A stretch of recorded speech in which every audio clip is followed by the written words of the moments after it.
बहुत छोटा आईपीओ लेकिन बहुत बड़ी लिस्टिंग देने की संभावना रखता है। 4 पॉजिटिव और 0 नेगेटिव पॉइंट के बाद आप डिसाइड कीजिएगा कि इस आईपीओ में आपको अप्लाई करना चाहिए या नहीं करना चाहिए। सबसे पहले पॉजिटिव पॉइंट की बात करते हैं इसके ग्रे मार्केट प्रीमियम की।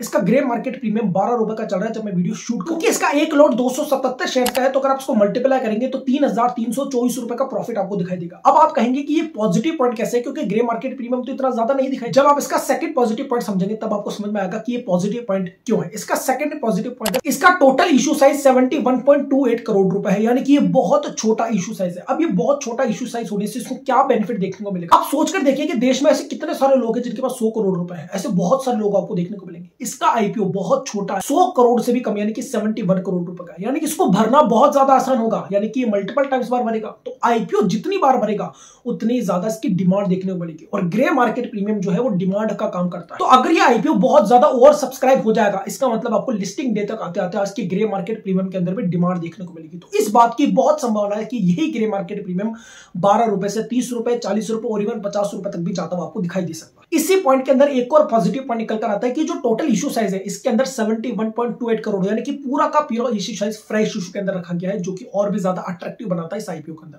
तीसरा पॉजिटिव पॉइंट इसके फाइनेंशियल्स निकल कर आते हैं। अब अगर आप इसके फाइनेंशियल्स देखेंगे तो इसके assets, revenue, profit after tax, इसके नेटवर्थ कंसिस्टेंटली बढ़ते जा रहे हैं। अब यहाँ पर एक छोटा सा नेगेटिव पॉइंट है जिसको हम नेगेटिव के अंदर नहीं रखेंगे। देखिए कंपनी कंसिस्टेंटली प्रॉफिट जनरेट कर रही है, कंसिस्टेंटली रेवेन्यू बढ़ाती जा रही है। ये कोई एक्स्ट्रा ऑर्डिनरी फाइनेंशियल्स नहीं है कि आपको फाइनेंशियल्स बहुत तेजी से बढ़ते हुए दिखाई दे। जिस तरह की कंपनी ग्रोथ दिखा रही है उस ग्रोथ को मेंटेन करते हुए कंसिस्टेंटली आगे बढ़ रही है। तो आईपीओ की दृष्टि से अगर आप देखें तो आईपीओ की दृष्टि से इसके फाइनेंशियल्स आपको ओके दिखाई देते हैं, जो कि इसके लिए पॉजिटिव पॉइंट। अब इसके फोर्थ पॉजिटिव पॉइंट की बात करते हैं इसका पीई एनालिसिस। तो अगर आप इसका पीई रेशियो देखेंगे तो वो 21.95 के आसपास आपको दिखाई देगा, क्योंकि इसका प्राइस बैंड 54 रुपीज है मैक्सिमम प्राइस। अगर आप इसका कंपेरिजन करेंगे इसकी कॉम्पिटिटर कंपनी के साथ तो आपको एक चीज दिखाई देगी कि ये बहुत ज्यादा सस्ती वैल्यूएशन पर बनी लेकर आ रहे हैं, बहुत ज्यादा महंगी वैल्यूएशन पर बनी है। अब देखिए जब भी हम पीई एनालिसिस करते हैं तो प्राइस टू अर्निंग रेशियो निकालकर हम पीई निकाल सकते हैं, लेकिन जब कोई कंपनी लिस्ट हो चुकी होती है तो आप उसकी कॉम्पिटिटर कंपनी से आने वाले 1-2 साल के रिजल्ट से उसको देखकर आप निकाल सकते हैं कि पीई होना चाहिए। लेकिन जब कोई आईपीओ के अंदर लेकर आती है तो मैं उसके पीई को उसके इशू साइज के साथ जरूर चेक कर देखता हूं। तो मुझे ये लगता है पर्सनली कि अगर इसका जो मैक्सिमम प्राइस बैंड है वो 46 रुपए होता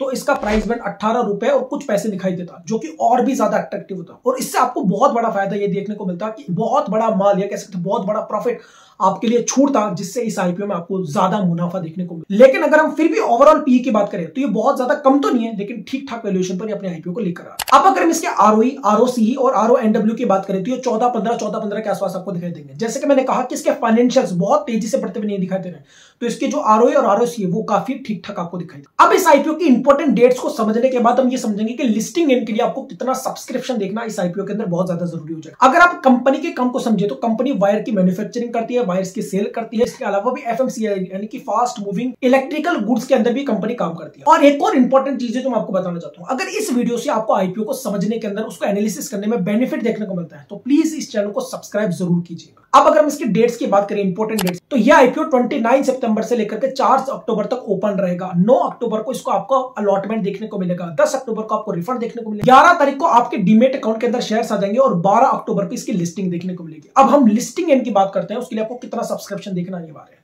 यह आईपीओ चूंकि 4 तारीख को क्लोज होगा तो 3 तारीख तक जो आखिरी डाटा निकल कर आएगा उसमें अगर यह आईपीओ 12 टाइम्स तक ओवर सब्सक्राइब हो जाता है, 12 टाइम्स तक, तो इसमें अच्छे लिस्टिंग एंड मिलने की संभावना आपकी बहुत ज्यादा बढ़ जाएगी। और ये चीज मुझे पर्सनली लगती है कि 3 अक्टूबर तक ये आईपीओ आसानी से 12 टाइम तक ओवर सब्सक्राइब हो जाएगा। तो अगर ऐसा आपको दिखाई दे तो आप इसमें अप्लाई करने की सोच सकते हो, लेकिन अगर इससे कम सब्सक्रिप्शन आपको दिखाई दे तो मैं आपको बिल्कुल भी रिकमेंड नहीं करूंगा कि इस आईपीओ में आप सोचिए भी अप्लाई करने की। तो ये वीडियो आपको कैसा लगा मुझे कमेंट करके जरूर बताएगा। आईपीओ और स्टॉक मार्केट से जुड़ी वैसी वीडियोस के लिए चैनल को सब्सक्राइब कर लीजिए।